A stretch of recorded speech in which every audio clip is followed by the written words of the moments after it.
The roar of the jet engine faded into the humid air as Flight KE-571 touched down at Murtala Muhammad International Airport, Lagos. The bustling city shimmered under the weight of the afternoon sun, streets heaving with life, color, and an energy that buzzed with unpredictability. Tae-won adjusted the strap of his duffel bag, a sense of eager anticipation fluttering in his chest. His skin was slightly clammy from the long flight, but he didn't mind. He had landed in over 20 different countries over the past 3 years, but something about Nigeria intrigued him. The culture, the rhythm, the wild stories he had only ever caught glimpses of online.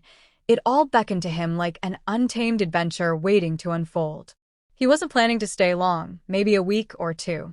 Long enough to taste the jollof rice he had heard about, maybe attend a few music festivals, or explore the bustling markets. Then he'd be off again, to Kenya, maybe, or straight to Europe. As he stepped through immigration and out into the arrival hall, he was caught off guard. Oh my God! Is he Korean? Annyeonghaseyo, a woman squealed, rushing over with her phone outstretched. Can I take a picture with you? Tae-won blinked, startled by the small crowd that had started to gather. A group of young women, some in braided wigs, others in colorful Ankara dresses, were pointing excitedly at him. Some even tried speaking broken Korean, phrases plucked from too many hours of binge-watching K-dramas. "Appa," one cried, fluttering her lashes. He chuckled nervously and nodded. "Okay, picture," he said, posing. Phones clicked, flashes sparked, and laughter rose around him. One girl even tried slipping her number into his hand. Another asked if he was an actor from Crash Landing on You. He didn't mind. He'd been admired before in other countries, mostly out of curiosity, but never like this. If this was Nigeria, maybe he would enjoy it more than he thought. Maybe, just maybe, he was about to live like a celebrity here. As he moved towards the terminal exit, a sleek black car pulled up, an airport taxi that he had arranged from an online app before leaving Seoul. He walked towards it, fished in his pocket for his phone. His hand froze. No phone.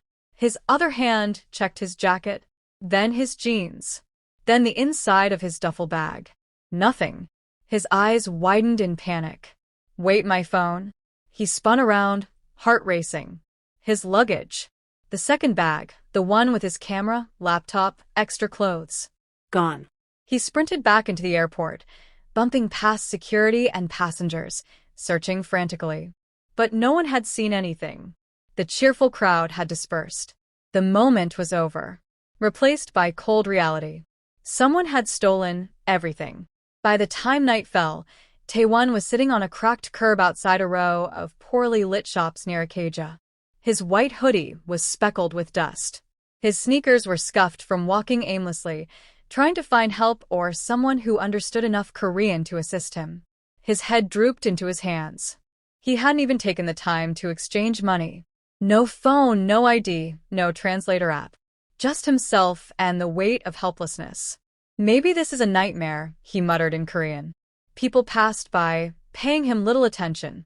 A few gave curious glances. No one stopped. Hours dragged by. Hunger gnawed at his stomach. It had been over 12 hours since he had last eaten. His body ached from the long flight and aimless wandering. The glamour of his arrival had turned into gritty exhaustion. Then came the door. A pale yellow door on the ground floor of a quiet building. There were apartments above, but this one was different. The light was on, and soft music was playing inside, something gentle and rhythmic, blending Western soul and Afrobeat. He didn't know why, but he leaned against the wall next to the door and closed his eyes. Just for a moment. Amira had a headache. Not just from the fabric orders that had doubled at work or the traffic she had endured on her way home, but from the cruel twist of reality. She had watched an entire K-drama season the night before, sacrificing sleep to get to the ending where the mysterious CEO falls in love with a humble designer. It made her sigh in longing. As she turned the key in her lock and stepped into her apartment building, she paused. A figure was slumped beside her door. Tall, pale, messy brown hair. She gasped. Hey. Who are you? The man looked up, blinking slowly. He was clearly foreign, and she recognized the delicate features instantly. Korean, she said aloud, almost incredulously. He said something in Korean, words she couldn't understand, but his tone was soft, confused. She crossed her arms. What are you doing here? Are you lost? No clear response. He stood awkwardly, trying to explain something, gesturing to his stomach and his empty hands. Amira raised a brow. You're hungry? He nodded desperately. She sighed. This could not be real. So, I finally meet a Korean man in real life and she looked him over. Homeless? Tae-won tilted his head. She shook hers. God, I'm cursed. He tried speaking again. No hotel. No bag. No phone. Okay, so you are homeless, she muttered. Look, this isn't a kdrama. I'm not about to invite a stranger into my house. Please, Tae-won said. She blinked. You speak English? He shrugged. Little. Small. Please. A part of her wanted to walk away. But another part, a softer, more foolish part, the one that believed in fairy tale twists, lingered. All right, she sighed. You can come in. But don't touch anything. And tomorrow you're out. Got it. He nodded quickly. She opened the door, and Tae-won followed her in. He smiled, wide and grateful. Amira rolled her eyes. This is going to be a disaster. Little did she know, disaster had already knocked. And fate, ever mischievous, was holding the pen to rewrite both their lives. Amira's apartment was a modest one-bedroom unit with a cozy sitting room and a tiny kitchen that barely fit two people. It smelled like fabric softener, jollof rice, and a faint citrus candle burning on the windowsill. Colorful thread spools were stacked on the side table, sketchbooks lay open with designs scrawled across the pages, and the air felt like the gentle embrace of a lived-in space. Tae-won removed his shoes at the door, a habit ingrained in him, and looked around curiously. This isn't a hotel, Amira said sharply, throwing her bag onto the couch. So don't expect room service. Sit. Stay quiet. He didn't understand most of her words, but the tone was universal. He sat gingerly on the edge of the couch. Amira vanished into the kitchen and returned with a bowl of cold rice and some boiled eggs. She handed it to him. Here. That's all I have. Tae-won bowed slightly. Kamsahamnida. What? He gestured with the bowl, smiled, and repeated. Thank you. Oh. Right. She sighed. You're lucky I'm not wicked. He ate in silence, clearly ravenous. He devoured the food quickly but neatly, every bite full of gratitude. Amira watched him while pretending not to care.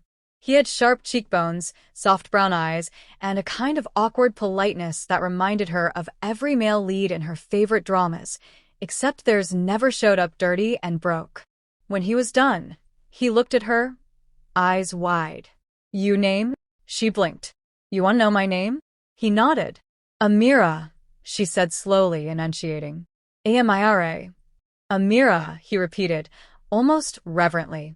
A strange flutter touched her chest. And you? She asked, arms crossed. He pointed to himself. Tae-won. Lee Tae-won. Well, Tae-won. This isn't permanent. One night. That's it.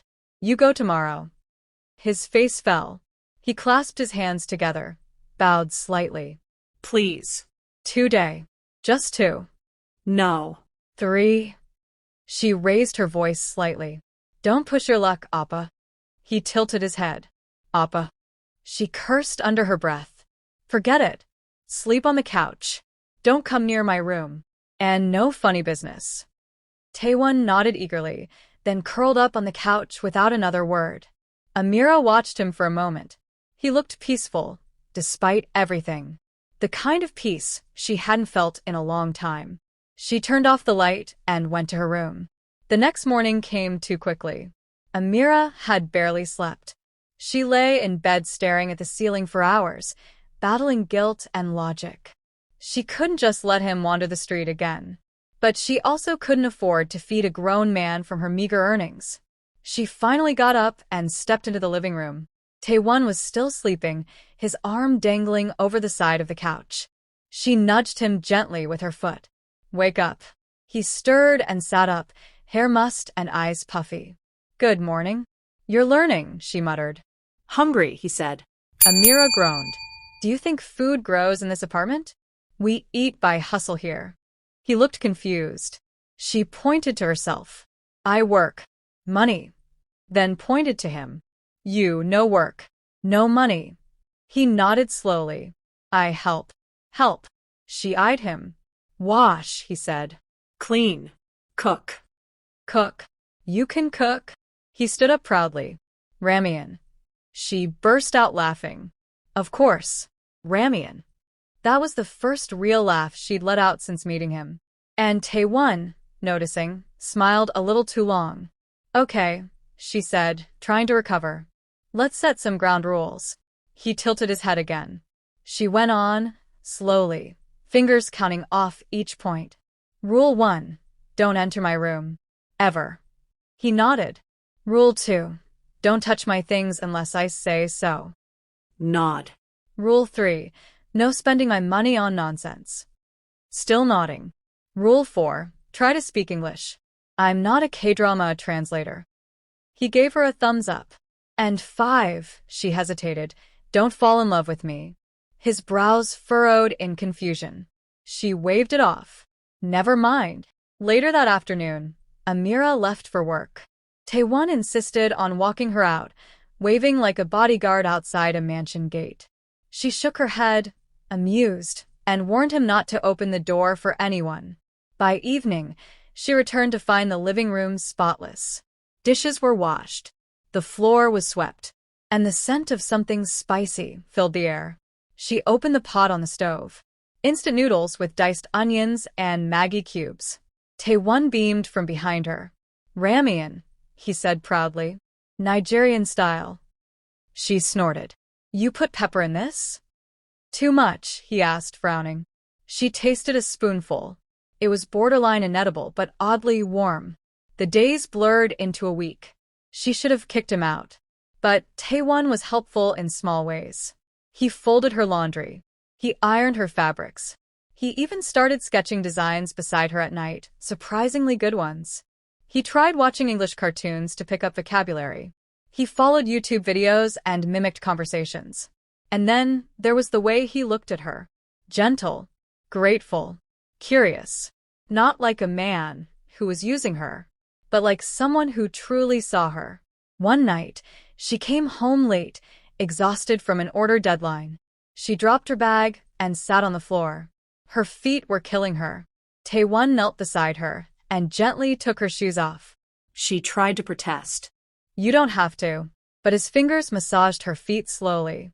Amira's heart stumbled. He looked up at her, eyes soft. "You work too hard." She swallowed. He pointed to her chest. Heart big.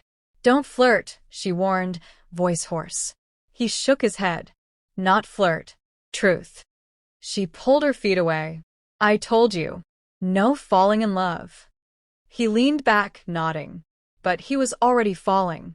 And she was already terrified. The sun glared through the studio windows of AO and Stitch Fashion Enterprise, catching motes of dust in the air like floating stars. Sewing machines clicked rhythmically. Spools of thread unraveled. The scent of freshly ironed fabric mixed with the strong perfume worn by the woman who ruled this place like a queen. Miss Stella AO. Amira adjusted the mannequin in front of her.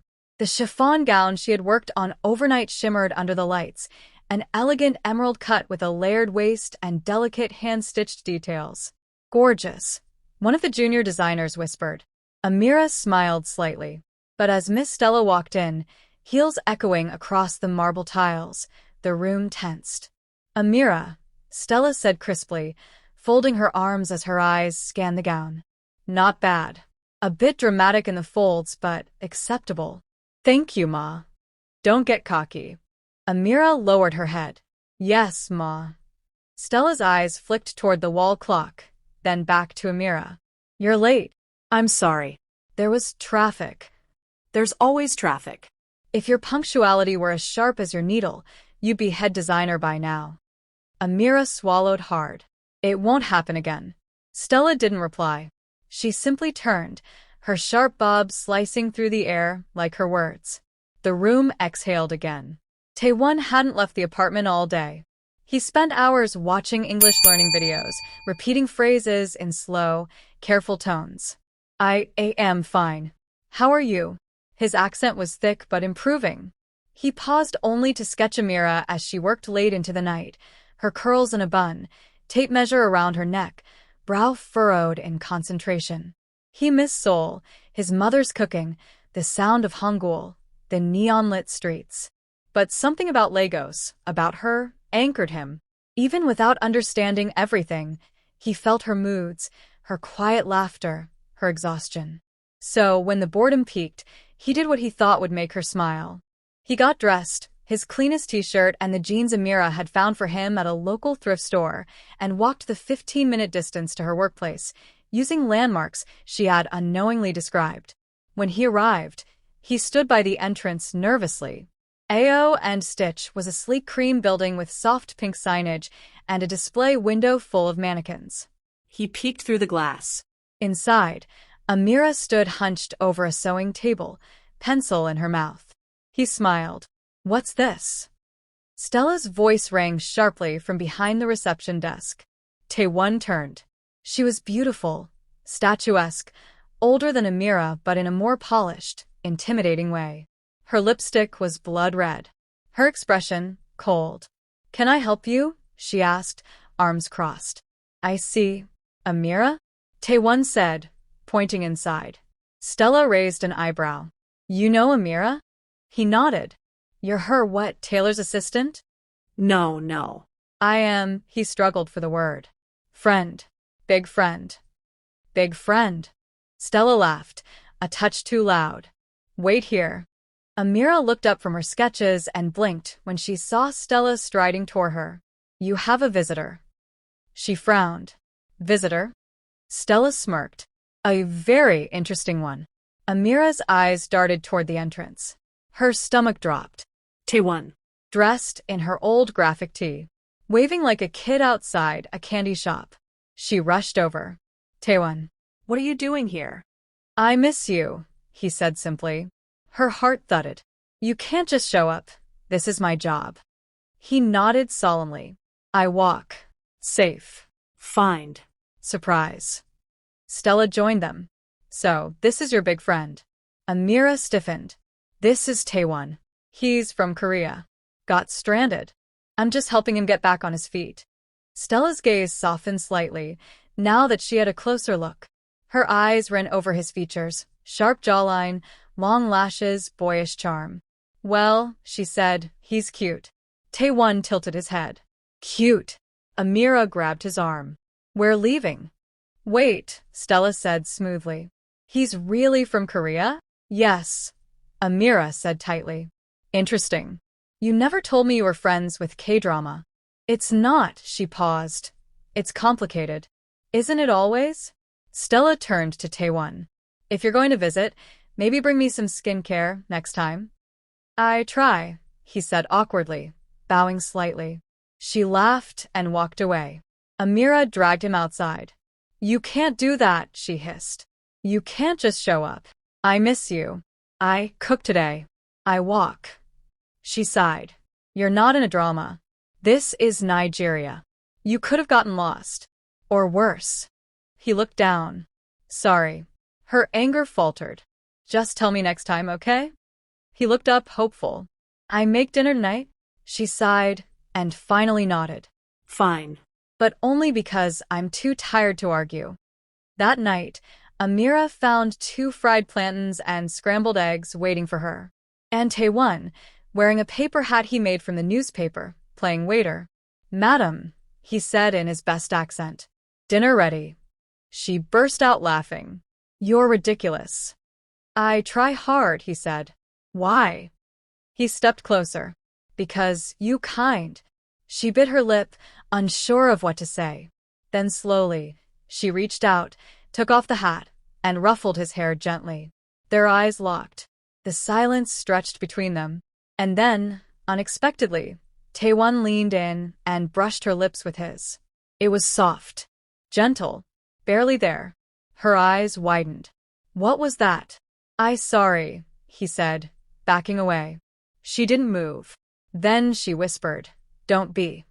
Back at the fashion studio, Stella sat in her office, fingers tapping the desk. She couldn't stop thinking about that man. His smile. The way he said cute. There was something thrilling about his innocence, something exotic. And Amira, sweet little Amira, clearly didn't deserve him. If anyone was going to have a real-life K-drama romance, it wasn't going to be her assistant. It would be her. Amira lay on her couch, still frozen in the moment. Her lips tingled with the memory of Tae-won's kiss, so gentle it could have been mistaken for a breeze. But it wasn't. It was real. He kissed her. And she didn't stop him. She stared at the ceiling, trying to rationalize it all. It didn't mean anything. He was grateful. Confused. Foreign. She was just helping. That's all. But when she glanced at the tiny sketchpad on the table, the one filled with doodles Tae-won made when she wasn't looking, some of her laughing, some of her sewing, one of her asleep, her heart betrayed her again. She was falling. And hard. The next morning, Tae-won woke up early and decided to surprise her.